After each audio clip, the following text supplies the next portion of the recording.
ओवैसी उत्तर प्रदेश में कौन सा प्लान लेकर आए हैं? कौन सी खिचड़ी पकाएंगे? किसकी हार की वजह बनेंगे और किसके लिए वोट पोलराइज करेंगे? बच्चा बच्चा जानता है।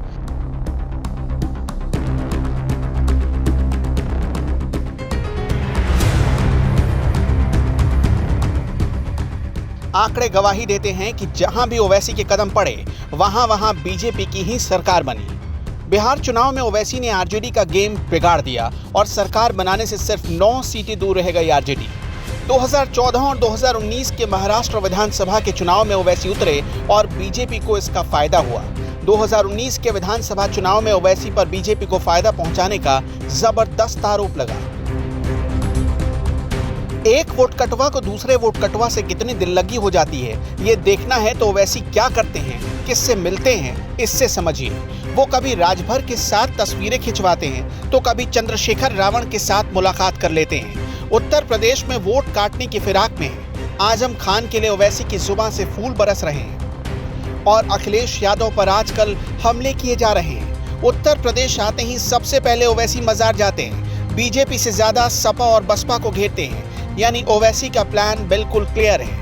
ओवैसी के आने से बीजेपी को 2 तरीके से फायदा होता है। एक छोर पर ओवैसी मुसलमानों के फेवर में भड़काऊ बयान देते हैं और दूसरी छोर पर बीजेपी हिंदुओं के फेवर में भड़काऊ बयान दे देती है।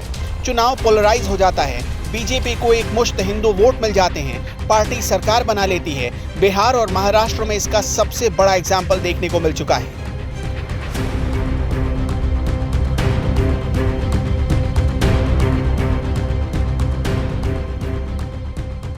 ओवैसी की नज़र उत्तर प्रदेश की 21% मुस्लिम वोट बैंक पर है। वो उत्तर प्रदेश में सिर्फ 100 सीटों पर चुनाव लड़ना चाहते हैं। ये 100 सीटें मुस्लिम बहुल सीटें हैं, जहां मुसलमानों की आबादी 25 से 40% या उससे भी ज़्यादा है।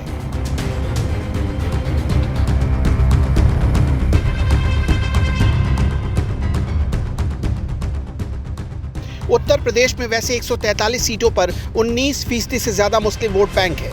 71 विधानसभा की सीटों पर 20 से 30% मुस्लिम वोटर हैं। रामपुर में 57.57%, मुरादाबाद में करीब 47%, संभल में करीब 45%, बिजनौर में करीब 43%, सहारनपुर में करीब 42%, शामली में करीब 42%, मुजफ्फरनगर में करीब 41% और अमरोहा में 38% मुसलमान वोटर हैं। इस वक्त उत्तर प्रदेश में समाजवादी पार्टी मुस्लिम वोटों की सबसे बड़ी बैंक है। उत्तर प्रदेश के मुसलमानों को आजम खान बहुत पसंद है और आजम खान साहब को उत्तर प्रदेश के मुसलमान। आजम खान की मुसलमानों के बीच लोकप्रियता से बीजेपी की बी टीम बनकर आए ओवैसी घबराए हुए हैं, क्योंकि पश्चिम बंगाल का मुसलमान पहले ही उनका बोरिया बिस्तरा समेट चुका है। अब उन्हें डर है, अगर उत्तर प्रदेश में भी मुसलमानों ने ऐसा कर दिया तो बीजेपी के गुड बुक से बाय बाय बोल दिए जाएंगे। इसलिए आजकल ओवैसी आजम खान साहब पर सॉफ्ट हैं और अखिलेश यादव पर हमले कर रहे हैं।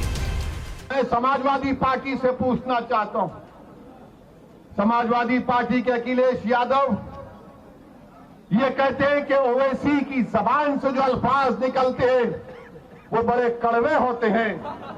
अखिलेश यादव आ जाओ रुदौली में, तुम एक तरफ मैं एक तरफ, इस जनता को बात करेंगे, बोलेंगे कौन सा। तुम डराने की बात करते हो, मैं उम्मीद दिलाने की बात करता हूं। तुम भगाने की बात करते हो, मैं कहता हूं पीठ नहीं सीना दिखाओ। तुम जहालत की बात करते हो, मैं इल्म की बात करता हूं। तुम डराने की बात करते हो, मैं इत्तेहाद की बात करता हूं। उत्तर प्रदेश के मुसलमानों ने ओवैसी को उनकी हैसियत 2017 में ही बता दी थी। 2017 में AIMIM ने 38 सीटों पर चुनाव लड़ा था और सारी सीटों पर उसकी हार हुई थी। इनमें से 37 सीटों पर तो उसके प्रत्याशियों की जमानत तक जब्त हो गई थी। AIMIM को सिर्फ 0.2% वोट मिले थे और इस बार भी उत्तर प्रदेश का मुसलमान कुछ ऐसा ही करने वाला है।